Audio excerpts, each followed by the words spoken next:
हमारे रीढ़ की हड्डी हमारे शरीर को स्ट्रक्चर और सपोर्ट देती है। इसी कारण से हम मूव कर पाते हैं और हम अपने शरीर को बेंड भी कर पाते हैं। जब हम चलते हैं तो हम अपने रीढ़ की हड्डी के कारण ही अपने वेट को ट्रांसमिट कर पाते हैं। और इसी रीढ़ की हड्डी के अंदर ही एक खोखली सी नाल होती है जिसके अंदर हमारी सुषुम्ना नाड़ी यानी स्पाइनल कॉर्ड होती है, जो कि हमारे ब्रेन से जुड़कर सेंट्रल नर्वस सिस्टम का हिस्सा बन जाती है। देखिए, हमारे रीढ़ की हड्डी कई सारे छोटी छोटी हड्डियों से मिलकर बनी हुई होती है जिसे वर्टिब्री कहते हैं। और जब ये हड्डियां आपस में जुड़कर एक लंबी सी हड्डी बना लेती हैं तो ये अपने बीच में एक खाली जगह यानी कैविटी का निर्माण भी कर लेती हैं, जिसे वर्टेब्रल कैविटी भी कहते हैं। देखिए, ये जो वर्टेब्रल कैविटी होती है ना, इसके अंदर ही हमारी सुषुम्ना नाड़ी यानी स्पाइनल कॉर्ड होती है, जो कि हमारे हाथ पैर, हमारे जेनिटल्स, हमारे पेट, हमारे सीना, हर जगह से सेंसरी इंफॉर्मेशन या मोटर इम्पल्सेस ब्रेन तक ले जाता है। चलिए,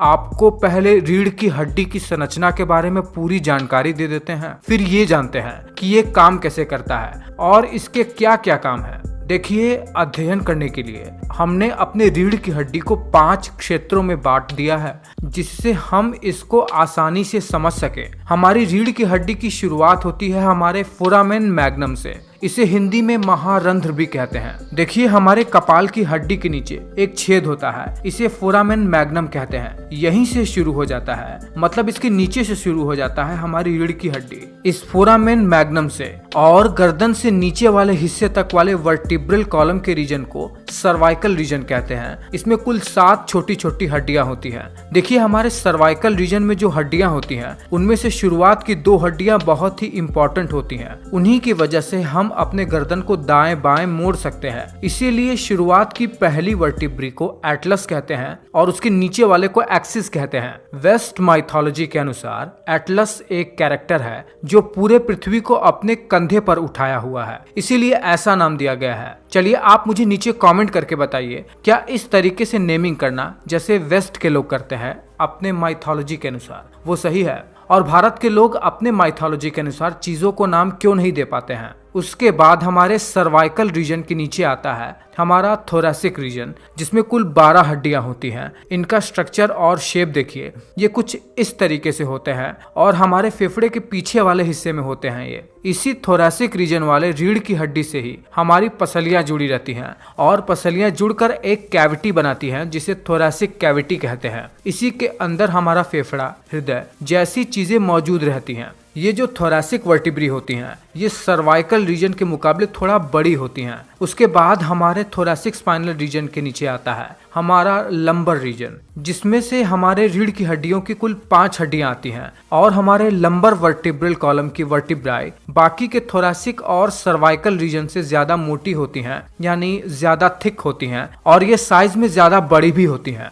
देखिए, लंबर रीजन की वर्टिब्राई बड़ी इसलिए होती हैं क्योंकि ये हमारे अपर लिम्ब और चेस्ट वाले एरिया के वजन को संभाले रखता है। फिर जैसे ही हम अपने कमर के नीचे वाले हिस्से में आएंगे, अपने हिप वाले रीजन पर, तब वहां पर होता है हमारा सैक्रम का रीजन, जो कि हमारे वर्टिब्रल कॉलम का सबसे चौड़ा भाग होता है। दरअसल इसमें 5 बोन होती है जो कि 18 साल की उम्र के बाद हर व्यक्तियों में फ्यूज हो जाना शुरू हो जाती है और लगभग 30 से 35 साल की उम्र में ये पांचों की पांचों सैक्रम बोन आपस में फ्यूज होकर एक सिंगल बोन बना लेती हैं। हमारे रीढ़ की हड्डी का सबसे आखिरी हिस्सा होता है टेल बोन, जिसे कॉक्सिक्स भी कहते हैं। इसकी संख्या अलग अलग व्यक्तियों में अलग अलग हो सकती है, लेकिन संख्या में ये 3 से 5 ही हो सकती है। और एडल्ट होने पर ये सभी आपस में जुड़कर फ्यूज हो जाती हैं और सैक्रम से जुड़ जाती हैं। रीढ़ की हड्डियों की जो वर्टिब्री होती हैं, उनका स्ट्रक्चर कुछ इस तरीके से होता है, जो कि पीछे की ओर एक चौड़ी सी बॉडी बनाती हैं और आगे की ओर एक रिंग लाइक स्ट्रक्चर होता है। जब ये आपस में जुड़ती हैं, मतलब जब सारी की सारी वर्टिब्राई आपस में जुड़ती हैं,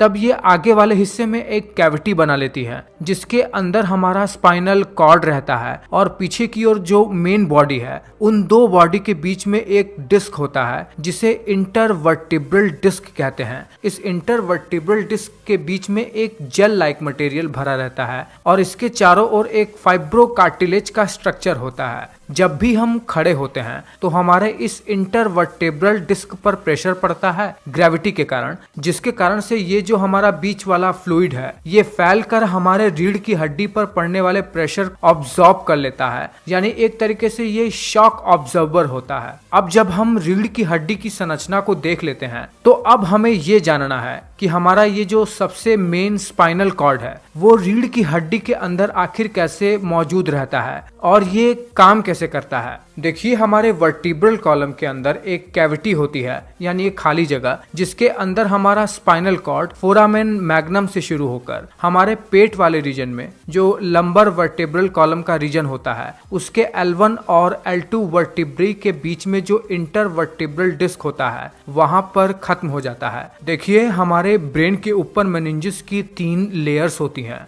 और आपको मैंने ये बात एक वीडियो में बनाकर बताया भी है। ये तीनों लेयर ब्रेन के ऊपर चढ़ी हुई होती हैं, जिसके वजह से ये स्पाइनल कॉर्ड में भी आकर ब्रेन से होते हुए पूरे स्पाइनल कॉर्ड को ही एनवेलप किए रहती है। और ये स्पाइनल कॉर्ड पर ही जाकर खत्म नहीं होती है, बल्कि स्पाइनल कॉर्ड से नीचे होते हुए हमारे कॉक्सिक्स रीजन में जाकर खत्म होती है। लेकिन ये बहुत ही जटिल संरचना भी बनाती है। हमारे स्पाइनल कॉर्ड के मेनिंजेस के अंदर का पाया मैटर तो सैक्रम के S2 में ही खत्म हो जाता है, लेकिन एराकिनॉइड मैटर और ड्यूरा मैटर ये तीनों ही कॉक्सिक्स रीजन में जाकर फ्यूज होकर एक लिगामेंट बना लेते हैं और पेल्विस के बाकी हिस्सों से जाकर जुड़ जाते हैं। और जैसा कि आपको पता है कि इसी मेनिंजेस लेयर के अंदर ही हमारे ब्रेन का CSF फ्लूइड यानी सेरेब्रोस्पाइनल फ्लूइड भरा रहता है, तो जाहिर सी बात है कि ये स्पाइनल कॉर्ड के चारों ओर भी भरा रहता है। स्पाइनल कॉर्ड हमारे शरीर में लगभग 40 से 45 सेंटीमीटर तक लंबा होता है और इसका डायामीटर हर जगह यूनिफॉर्म नहीं होता है। सर्वाइकल रीजन और लंबर रीजन में ये थोड़ा सा मोटा हो जाता है, बाकी जगहों में ये हल्का सा पतला ही रहता है। देखिए, रीढ़ की हड्डी में जब 2 वर्टिब्रल आपस में जुड़ती हैं इंटरवर्टिब्रल डिस्क के थ्रू, तो ये आपस में मिलकर फोरामेन यानी पैसेज होल बनाती हैं,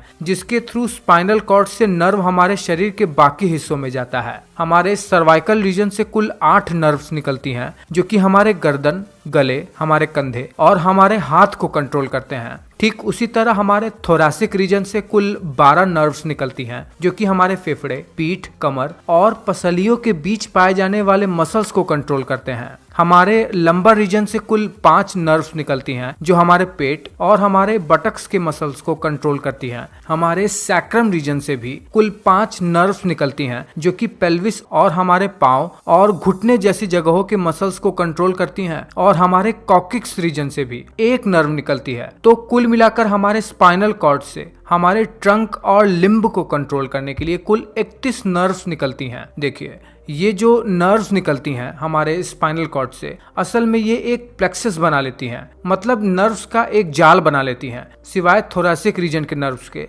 ये नर्व्स के जाल हमारे हाथ पांव, हमारे धड़ यानी जो ट्रंक वाला हिस्सा है, वहाँ के हर एक जगह पर फैल जाती हैं। तभी तो हमें दर्द महसूस होता है, तभी हमें सेंसरी इंफॉर्मेशन मिल पाती है, या हमारे ब्रेन से कोई भी इम्पल्सेस आते हैं हमारे इन जगहों पर। तो ये वीडियो आपको कैसा लगा है मुझे नीचे कमेंट करके बताइए। अच्छा लगा है तो लाइक जरूर करना।